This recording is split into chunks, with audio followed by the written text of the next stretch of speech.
la mer Baltique, dans la ville de Riga en Livonie, un digne représentant du parti slave, Dimitri Nikolev, s'apprête à prendre la tête de la municipalité contre les Russes germains lorsqu'un dramatique événement va tout bouleverser.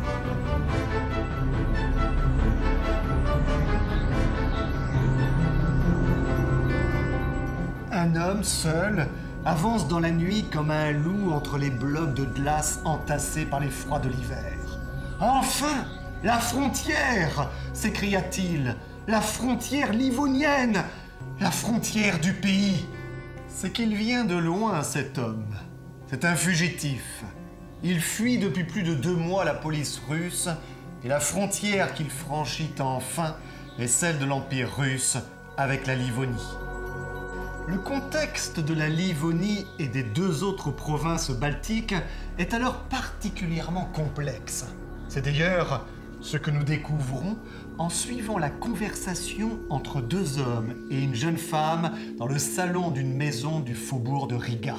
« Eh bien, dit l'un, nous voici à la veille d'un mouvement qui aura pour résultat de modifier les conditions politiques. »« Oui, répondit l'autre. N'est-ce pas une anomalie inacceptable que des Germains aient la direction politique de nos provinces? Et ton père, ma chère Ilka, notre ami Dimitri Nikolev, aura vaillamment combattu pour notre cause. C'est à juste titre qu'il est à la tête du parti slave. »« Je vous remercie, répondit la jeune femme, des sentiments que vous inspire mon père. Mais n'avez-vous pas remarqué qu'il devient de plus en plus triste ? » En effet, depuis quelque temps, Dimitri Nikolev semblait avoir de graves préoccupations. Mais très renfermé, peu communicatif, il ne s'ouvrait à personne. Et pourtant, la population slave de Riga le regardait comme son futur représentant à la tête d'une nouvelle municipalité. En cette année 1876, le gouvernement prenait des mesures pour éloigner les corporations allemandes de l'administration des villes. La lutte allait donc s'engager contre la municipalité actuelle, dont les personnages les plus influents sont les banquiers Johansson, des notables germains qui sont appelés à jouer un rôle considérable au cours de la dramatique histoire qui va suivre. Dimitri Nikolev était lui sans fortune et n'avait pour tout revenu que le produit des leçons qu'il donnait en tant que professeur de mathématiques et de physique. Sa fille, Ilka, était fiancée depuis quelques années à Vladimir Yanov. Mais cet avocat de talent, membre d'une association secrète qui lutte en Russie contre l'autocratie des tsars, avait été brutalement enlevé et déporté dans les mines de la Sibérie orientale.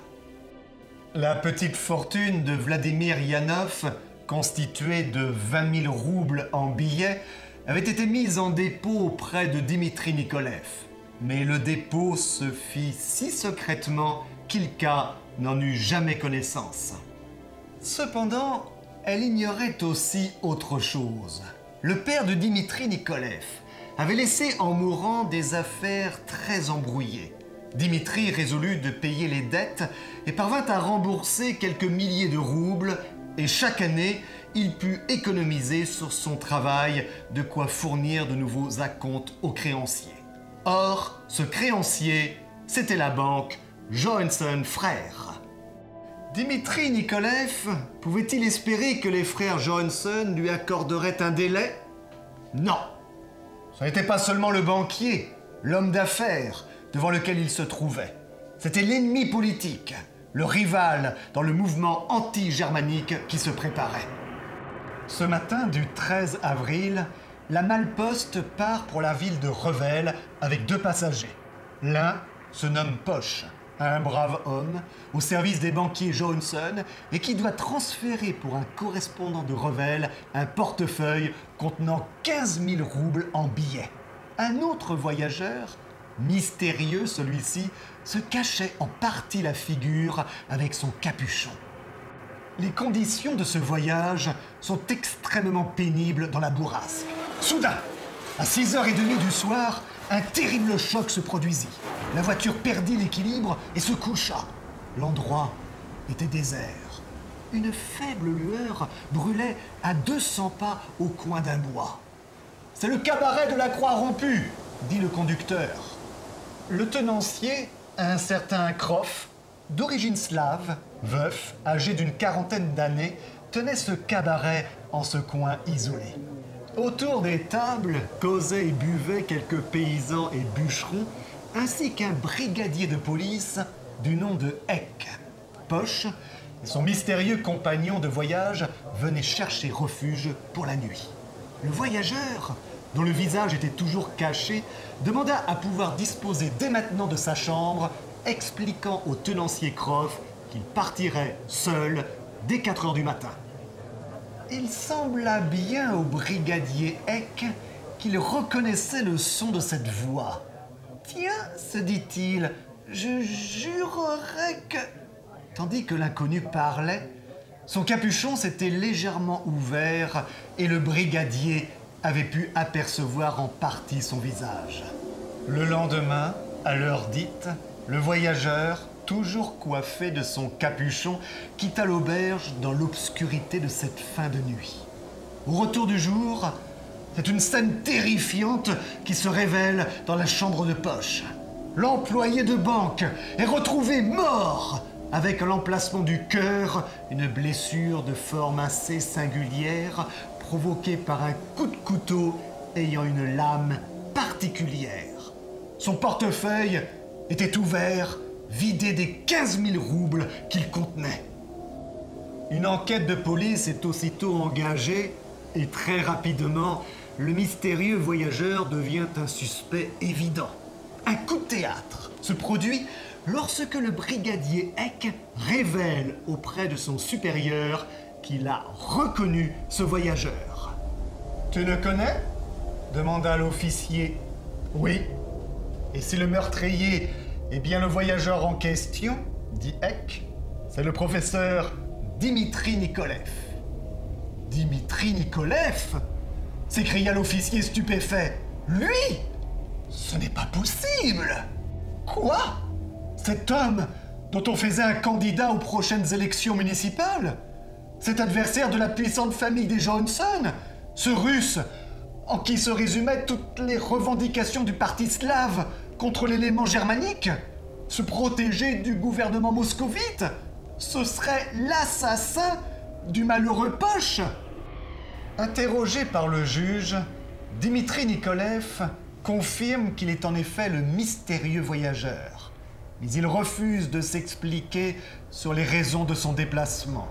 « Pour la dernière fois, reprit le juge, voulez-vous dire où vous êtes allé en sortant de l'auberge ?»« Non, répondit le professeur. Arrêtez-moi si vous le voulez. »« Non, monsieur Nikolev, conclut le magistrat. Les charges relevées contre vous sont très graves. Mais un homme de votre situation, connu par l'honorabilité de toute son existence, a droit à certains égards. Je ne signerai pas l'ordre d'arrestation, aujourd'hui du moins. Toutefois, la non-arrestation de Dimitri Nikolev avait produit un soulèvement de l'opinion, surtout chez les Allemands. La famille Johansson, son entourage, la noblesse et la bourgeoisie accusaient le gouverneur et le chef de la police d'être favorables au professeur en raison de son origine. C'est alors que des cris de haine se mirent à retentir près de sa maison. « Qu'y a-t-il donc » demanda-t-il. « C'est l'enterrement de cet infortuné Poche » lui répondit un proche. « Celui que j'ai assassiné » dit froidement Nikolev. 1000 cris de mort éclatèrent dans la foule. Les plus enragés se jetèrent vers la porte de la maison pour l'enfoncer, lorsqu'un homme se précipita devant la porte. « Arrêtez !» On recula, tant son attitude était impérieuse. Le banquier Johansson, s'avançant alors, dit « Qui donc êtes-vous ? Je suis un proscrit que Dimitri Nikolev a voulu sauver au prix de son honneur. »« Votre nom ?» demanda le chef de la police. « Vladimir Yanov. »« Vladimir Yanov. le fiancé d'Ilka que nous avions rencontré au début de notre histoire, fuyant la Russie. Arrivé en Livonie, il avait écrit à Dimitri Nikolev pour lui demander de lui remettre les 20 000 roubles qui avaient été mis en dépôt. Et c'est pour cette raison que Dimitri Nikolev avait fait secrètement ce voyage. Lorsque j'ai su quel crime infâme était imputé à Nikolev et qu'il se refusait à faire connaître le motif de son voyage pour ne point me compromettre, je n'ai pas hésité, expliqua Vladimir Yanov au chef de police. Le tsar lui-même, prévenu par le gouverneur, accorda sa grâce aux proscrits échappés des mines de Sibérie. L'opinion publique abandonnait peu à peu l'accusation portée contre Dimitri Nikolev pour se retourner contre Krov, le propriétaire de l'auberge de la Croix-Rompue. Toutefois, le délai de paiement de la dette de Dimitri Nikolev arrivait à échéance. Vladimir Yanov décide de la payer auprès des banquiers Johansson. Mais les banquiers découvrent, grâce au numéro des billets qu'ils avaient enregistrés, qu'il s'agit de l'argent du crime. Vladimir Yanov se précipite chez Dimitri et lui révèle que les billets étaient ceux volés. Dimitri Nikolev se jette hors de sa maison comme un fou. Retrouvera son corps, gisant près d'un couteau ensanglanté. Dimitri Nikolev s'était frappé et le couteau avait laissé une blessure semblable à celle que portait le cadavre de l'employé de banque. La mort violente de l'homme qui représentait l'élément slave allait permettre aux Russes allemands de l'emporter. Toutefois, fait remarquer Jules Verne, l'antagonisme germano-slave devait reprendre tôt ou tard et la russification finirait par s'opérer sous l'influence du gouvernement. Mais je vous laisse découvrir la fin de ce roman qui révélera qu'une histoire bien différente de celle devenue évidente pour tous s'était en réalité produite durant cette nuit dramatique dans l'auberge de la Croix-Rompue.